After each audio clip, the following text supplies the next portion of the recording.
Mesdames et messieurs, bonsoir et bienvenue dans ce journal au sommaire. Célébration ce 2 novembre de la fête des morts, une journée consacrée au recueillement sur les tombes des parents défunts, des tombes qui sont malheureusement souvent mal entretenues et abandonnées. Covid-19 dans les pays en développement, comment évaluer le mécanisme de résilience au choc sanitaire? C'est le thème qu'a débattu le directeur général des politiques de développement ce vendredi sur Café Média Plus. Et puis Donald Trump croit toujours en la possibilité de renverser son adversaire dans les sondages à la veille de la présidentielle aux États-Unis. Il était dans les États clés de Caroline du Nord et de New Jersey.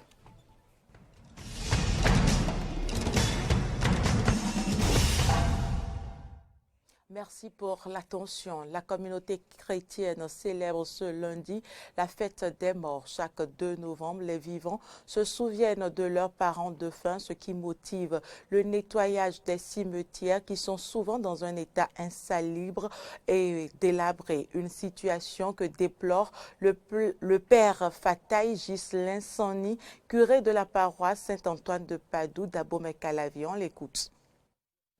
C'est déjà une œuvre de miséricorde que d'enterrer les morts. Et je crois que cette œuvre de miséricorde se prolonge dans l'entretien que nous faisons de ces lieux. Nos cimetières doivent être des lieux propres, des lieux où nous allons prier, où il y a plein de frères qui sont là, qui sont saints, et nous allons rester en leur contact, demander leur intercession pour nous. Et puis il y a plein de frères qui ont besoin quand même que nous prions pour eux, pour qu'ils puissent finalement accéder à la présence du Seigneur. Donc, si nous devons aller dans les cimetières, souvent prier, mais ça suppose que ça doit être un lieu salubre, un lieu propre, un lieu entretenu, soigné. Bon, il y a une certaine forme de négligence qui gagne aujourd'hui les gens, peut-être parce que la frénésie de la vie fait qu'ils n'ont plus tellement de temps et ils abandonnent. Mais je crois que c'est déplorable, c'est déplorable. C'est dommage. Moi, je voudrais nous inviter à prendre beaucoup plus soin de ça. Parce que c'est vrai, les morts, on peut rester à la maison et être en communion avec nos parents qui nous ont dévancés dans la maison du Père. On peut aller à l'église célébrer la messe pour eux. Mais si nous les avons aimés de leur vivant et qu'après leur mort, nous continuons de prier, d'être en communion avec eux, bon, manifestons quand même ce respect en entretenant les tombes, en sacrant les lieux. Moi, je pense. Donc, je crois que j'invite toute personne qui m'entend à faire cet effort pour soigner les lieux où nous enterrons nos parents. C'est important, c'est un respect pour eux et ça montre aussi le degré de notre piété. C'est une œuvre de miséricorde. Hier, 1er novembre, célébration de la Toussaint, une fête en l'honneur de ceux qui sur terre ont mené une vie de sainteté. Que revêt cette fête pour le chrétien catholique et que doit-il faire le jour de cette célébration? Élément de réponse dans ce reportage de Laurent Tonéiques. Comme c'est le cas chaque année, les chrétiens catholiques de la paroisse Saint-Antoine de Padoue, de la commune d'Abomey-Calavion, ont eux aussi commémoré la fête de Toussaint, une fête en l'honneur de ceux qui ont vécu en communion avec Dieu. Dieu est saint, sa demeure est sainte, sa présence est sainte. Vivre en communion avec lui, c'est donc faire l'effort de sainteté. Et tous ceux qui ont fait cet effort et qui vivent dans la gloire de Dieu, nous les honorons, nous les chrétiens, nous les honorons. Nous nous rappelons que nous avons des dévanciers, des gens qui ont vécu en imitant l'exemple du Christ et qui sont devenus saints. L'Église connaît plusieurs personnes qui sont devenues saintes et proposent leur vie en exemple. Et puis il y a dans le calendrier, chaque jour, des saints qui nous sont proposés en modèle. Nous les célébrons, nous les honorons. Et en les honorant, c'est Dieu que nous honorons à travers la sainteté de ses élus. D'autres personnes ont vécu dans la sainteté et sont inconnues de tous. Des gens dont on ne connaît point l'histoire ni le nom. C'est pourquoi l'Église a décidé de célébrer en une fête tous les saints, qu'ils soient connus ou inconnus.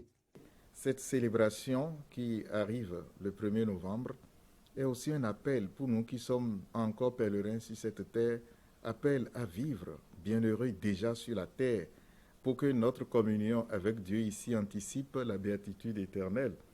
Et voilà pourquoi notre vie sur terre doit être imitation de l'exemple du Christ. Et les textes que nous méditons Le jour de la Toussaint nous rappelle tout cela, les béatitudes de Saint Matthieu, qui nous montrent que quand nous sommes persévérants à la suite du Christ, malgré les souffrances que nous endurons, c'est la croix que nous portons, ce sont les exemples que nous imitons. Disons simplement que la Toussaint, c'est la célébration de notre filiation divine, la célébration de notre sanctification. Pour le père Fataï Ghislain Sani, curé de la paroisse Saint-Antoine de Padoue de la commune d'Abomey-Calavi, le chrétien doit rendre grâce au Seigneur le jour de la Toussaint, faire son examen de conscience pour voir s'il fait vraiment l'effort d'imiter le Christ. C'est également le jour de prendre des résolutions fermes pour se dépouiller du vieux levain et puis entrer dans la perspective de la vie de communion avec le Christ. La vie de sainteté, donc un engagement à être saint au quotidien. Le rendez-vous hebdomadaire des journalistes Café Média Plus a accueilli en fin de semaine dernière le directeur général des politiques de développement. Thème abordé, Covid-19 dans les pays en voie de développement. Comment évaluer les mécanismes de résilience au choc sanitaire? Je vous propose de suivre un extrait de la réflexion de l'invité sur le sujet. Il est au micro de Samson Oké et de Jean-Baptiste Bocco. En fait, ce qui est assez formidable, le fait de mettre en place un cordon sanitaire, qui a été d'ailleurs copié par d'autres pays après, a permis au Bénin de circonscrire la maladie tout de suite. Et aujourd'hui, lorsqu'on regarde l'évolution même géographique de la maladie, on voit que c'est surtout dans la zone où il y avait le cordon qui avait plus de contaminés. Ça a évité de propager la maladie à l'intérieur du pays, ce qui a facilité la prise en compte et le traitement qui s'ensuit. Donc c'est ça qui a été vraiment, et les mesures économiques et sociales que le Bénin a annoncées après, puisque beaucoup de pays ont reconnu dans les analyses que le fait de faire des transferts aux personnes vulnérables, le fait de faire des transferts aux entreprises, surtout du secteur informel, et d'accompagner les entreprises du formel, y compris les petites et moyennes entreprises, à maintenir leur emploi en payant jusqu'à 70% sur les 3 mois quand même des salaires des employés, en remboursant les frais d'électricité et d'eau. Ça a permis de soulager les trésoreries. Mais parallèlement, le Bénin est en train de penser à des mesures beaucoup plus structurantes qui consistent à mettre en place le fonds de garantie et le fonds de bonification qui permet aux entreprises d'avoir accès au crédit, qui pourra être des crédits de fonctionnement pour soulager les comptes, et aussi ça pourrait être des crédits d'investissement et des crédits d'amortissement. Et donc que ça recommence par monter, donc il faut vraiment sensibiliser les populations aux gestes barrières et aux gestes d'hygiène. Parce qu'après tout, comme dirait un des présentateurs, la Covid, c'est une maladie d'hygiène. Il faut se laver les mains régulièrement. Toutes ces habitudes qui semblent assez basiques avaient été abandonnées. Et la Covid nous a rappelé qu'il faut repartir vers ces habitudes et rester vraiment prudent et garder la vigilance. Il a été aussi recommandé au Bénin d'intensifier les mesures qui vont permettre d'avoir accès à l'éducation et que le retour à l'école ne lâche pas beaucoup de personnes sur le carreau. Et dans ce cas-là, c'est beaucoup plus d'aller vers la digitalisation, le e-learning et l'apport de plusieurs méthodes qui peuvent être liées au numérique pour faciliter l'accès à l'éducation aux populations les plus démunies et à toutes les populations d'un niveau équitable sans qu'il y ait discrimination possible pour ne laisser personne de côté comme le préconisent les ODD. Le réseau A2A, Ensemble Allons de l'Avant, a effectué une sortie officielle ce week-end. Objectif, présenter le réseau et procéder à l'installation générale de ces coordinations. Voici le compte rendu de Ahmed Arepa et de Damien Pedro. Le réseau E2A, Ensemble Allons de l'Avant, était en sortie officielle le week-end dernier. Occasion pour le dit réseau de procéder à l'installation générale de ces coordinations dans tous les arrondissements de la commune d'Abomey-Calavi. En effet, au lendemain des élections communales du dimanche 17 mai 2020 dernier, et suite à l'installation de la 4e mandature du conseil communal d'Abomey-Calavi, que préside son Excellence M.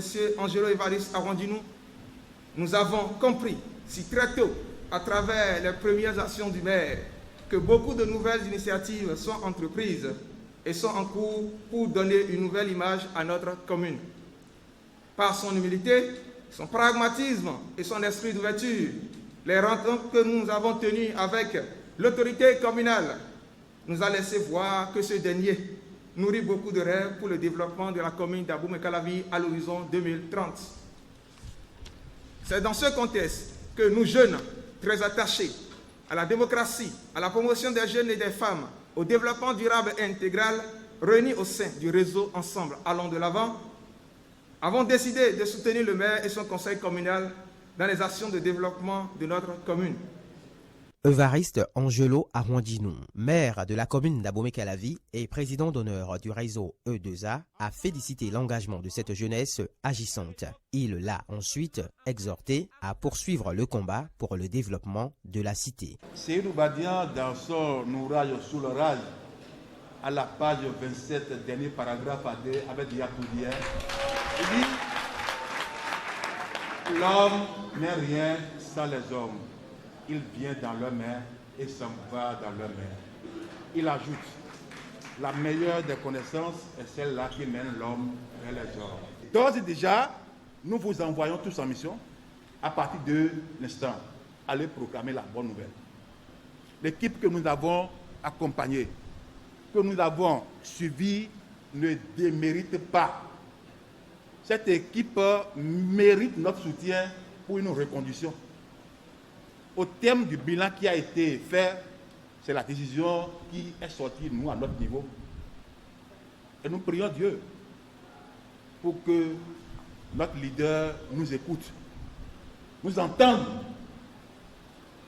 et fasse la volonté du peuple. Cette sortie officielle a également permis au réseau E2A d'affirmer son appartenance à la grande famille politique de l'Union progressiste. L'association de développement de l'arrondissement de Glodjigbe existe désormais. Elle a été portée sur les fonds baptismaux ce samedi au cours d'un congrès constitutif. C'est le nom de la nouvelle association qui unit désormais les fils et filles de l'arrondissement de Glodjigbe. Portée sur les fonds baptismaux le 31 octobre 2020 et dotée d'un bureau de 25 membres, cette association a pour principal objectif de révéler la localité dans tous les domaines. Nous avons déjà établi le défi avant d'aller maintenant à la création, puisque nous avons eu des commissions techniques qui nous ont permis, donc 8 commissions techniques dans les domaines de la santé, de l'éducation, de l'environnement, de l'assainissement et également de la réconciliation, le problème crucial. Ces défis sont là. Nous avons pu faire l'état des lieux qui nous permettent déjà, demain, on sait déjà ce qu'on peut faire. Dans le domaine de la santé, on sait le problème que l'arrondissement de Glodjigbe a. Dans le domaine d'assainissement, on connaît les problèmes. Les fils et cadres intellectuels se sont déjà associés depuis plus de 4 mois, travailler à cet effet et des documents existent. Nous savons les problèmes. On ne peut que maintenant prioriser ces problèmes-là. L'association Plewanou se veut apolitique, une conviction à laquelle adhère la première autorité de la localité. Elle s'engage donc à éviter toute émission politique. Je veillerai donc à ce que cette association soit un véritable outil de développement pour notre localité, soit un outil qui nous permettra désormais de penser, de repenser certaines questions auxquelles nous sommes confrontés et qui n'ont pas pu avoir de solution faute d'interlocuteurs valables. Au cours de ce congrès constitutif, les points focaux de l'association dans les 14 villages de la localité ont été installés. Le bureau élu de l'association a un mandat de 5 ans. Jour J avant l'élection présidentielle américaine et dernière ligne droite pour les candidats à la Maison-Blanche. Un rythme effréné pour Donald Trump qui organise 5 meetings par jour. Objectif, renverser son adversaire démocrate donné favori dans les sondages. Hier, Donald Trump était notamment dans les États clés de Caroline du Nord et de New Jersey. Devant ses partisans, il a promis un vaccin contre la COVID-19 dans les semaines à venir. Stratégie en revanche différente pour le candidat démocrate qui s'est concentré sur la Pennsylvanie. En 2016, les républicains l'avaient emporté dans cet État clé avec seulement 44 000 voix. Et ce sera tout pour cette édition. Merci de l'avoir suivi. Bonsoir chez vous.